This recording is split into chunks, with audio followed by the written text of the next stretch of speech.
Olá pessoal, nós somos alguns alunos da turma de segundo ano de Mecânica do Instituto Federal Campus Três Corações. E vamos falar um pouquinho sobre função. Bom, é importante saber que uma função ocorre toda vez que temos dois conjuntos e algum tipo de associação entre eles, que faça corresponder a todo elemento do primeiro conjunto a um único elemento do segundo conjunto. Assim, temos o primeiro conjunto associado ao elemento do segundo conjunto. Essa definição também pode ser explicada a partir de utilizando uma lei de formação, onde para cada valor de x temos o valor de f de x. Assim chamamos o x de domínio e o f de x ou y de imagem da função. São esses. A formação matemática para a definição de função é dada por seja A um conjunto de elementos de x, B um conjunto de elementos de y, temos que uma função f de A, que é o domínio, em B, que é o contradomínio. Assim também está definindo que f é igual à função A é o conjunto do domínio, x é o elemento de A, que é o elemento de domínio, B é o conjunto do contradomínio, y é imagem, ou também pode se chamar de elemento do contradomínio, e y é igual a f de x. Isso expressa a lei de correspondência dos elementos em que x pertence a A com os elementos em que y pertence a D. Numa lei de formação, as grandezas devem estar na mesma unidade de medida. Assim sendo, cada elemento de x do conjunto A é elevado ao elemento de y do conjunto B. Essa ocorrência é determinada por uma lei de formação. A partir dessa definição, é possível constatar que x é a variável independente e y é a variável dependente. Isso porque em toda função pode encontrar o valor de x, que é a imagem, devemos iniciar o valor de y, que é o domínio. Domínio, contradomínio e imagem de uma função. O domínio de uma função pode ser denominado por todos os elementos de um conjunto. O domínio irá gerar o conjunto imagem. Primeira observação. Todos os elementos do conjunto domínio devem possuir representações no conjunto do contradomínio. Caso isso não ocorra, a lei de formação não pode ser uma função. Exemplos. Aqui todos os elementos do conjunto domínio têm uma única imagem. Então, é uma função, pois cada elemento de A tem um B correspondente. Que no caso A é o domínio, B é o contradomínio. Segundo exemplo, é uma função, pois para cada elemento de A tem um B correspondente. No caso, todos os elementos de A têm um B correspondente. Não tem problema ser a mesma imagem, contando que tenha somente uma imagem. Segunda observação. Um elemento do domínio não pode possuir duas imagens distintas. No caso, um elemento do domínio não pode ter duas imagens, só pode ter apenas uma imagem. Não é função, pois para o elemento 5 de A, há dois elementos correspondentes em B, o 1 e o 3. Terceira observação. Não é função quando resta elementos no conjunto domínio, que não foram associados ao conjunto imagem. Quando sobra elemento no conjunto domínio, não é uma função. Representação de uma função. Existem três tipos de função: diagrama de flechas, tabela e gráfico de funções. Primeiro, diagrama de flechas. As funções nada mais são que um tipo particular de relação que possuem uma propriedade específica.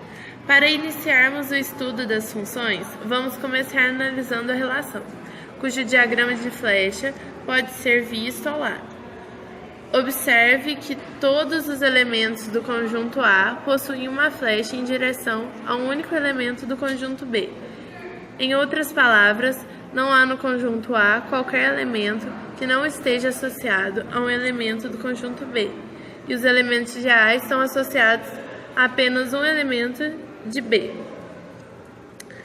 No caso aqui, o elemento A do domínio, ele só tem uma imagem, e o segundo elemento do conjunto A, ele só tem uma imagem. Então, é uma função. Um elemento do domínio, ele não pode ter duas, mas ele pode repetir. E pode sobrar elementos no contradomínio, que não tem problema. Por possuir tal propriedade, dizemos que esta relação é uma função f de A em B, representada por f de A em B. No caso, a setinha seria aqui. Diagrama de flechas de uma função. Exemplo de um diagrama de flecha de uma relação em que é função. O diagrama de flecha ao lado, no caso seria esse, não representa uma função de A em B, pois o elemento 2 do conjunto A possui duas imagens, o -8 e o 8. No caso 2, tem duas imagens, por isso não é uma função, o que contraria o conceito de função. Se apenas 8 ou -8 recebessem uma flecha de 2, aí sim teríamos uma função. E o segundo exemplo, agora vejamos em outro diagrama de flecha. Veja que não há nenhum elemento do domínio que fleche mais de um elemento do contradomínio. Mas ainda assim não estamos diante de uma função, simplesmente porque o elemento 5 do conjunto A não possui uma imagem em B. Ele não está flechando nenhum, por isso não é uma função. Uma forma de fazer como se fosse um gráfico da função. Então, aqui nós temos um exemplo de tabela. Ela é composta da seguinte maneira. Você vai fazer um esboço e aqui você vai colocar o x, que representa o domínio da função. E na frente você tem a função e aqui a imagem, que é o y, a saída, né? Que será como o resultado do domínio ao passar pela função. Então aqui nós temos o exemplo, x igual a 1, aí passando pela função vai ficar f de 1 igual a 3 vezes 1 mais 2, cuja imagem é 5. Então é basicamente isso. Gráfico de funções. Podemos representar graficamente uma função usando vários tipos de gráficos. Tem o gráfico de barras, de correspondência e o gráfico cartesiano. O gráfico cartesiano, ele é um conjunto de todos os pontos do plano, com x variando no domínio de f. Os gráficos cartesianos permitem visualizar a forma geométrica de uma função e suas principais características. E agora eu vou mostrar um pouco dos gráficos, dos tipos de gráficos. O primeiro gráfico que eu vou explicar agora é o gráfico da função constante. O gráfico da função constante é uma reta paralela ao eixo x e ela intercepta, ou seja, ela corta o eixo y no ponto 0 e no ponto -2. Podemos observar também a função potência. A função potência são aquelas funções em que a variável independente, ou seja, o x, ela está elevada a uma potência.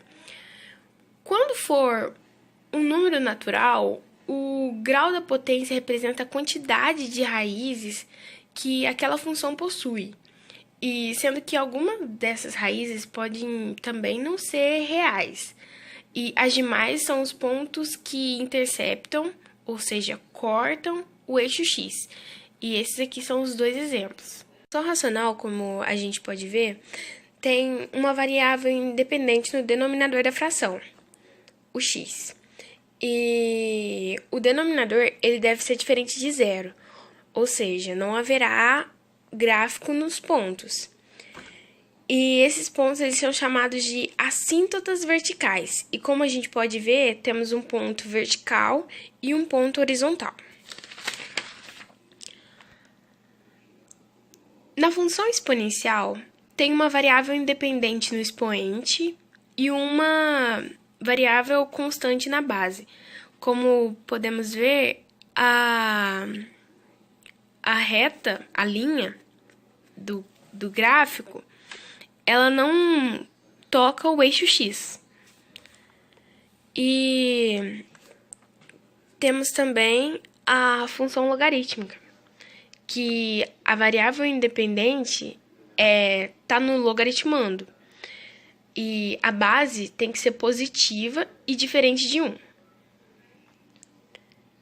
As funções trigonométricas e o último gráfico a ser explicado tem o gráfico do seno e o gráfico do cosseno. E essa função trigonométrica, elas são funções angulares e tem relação com o arco trigonométrico.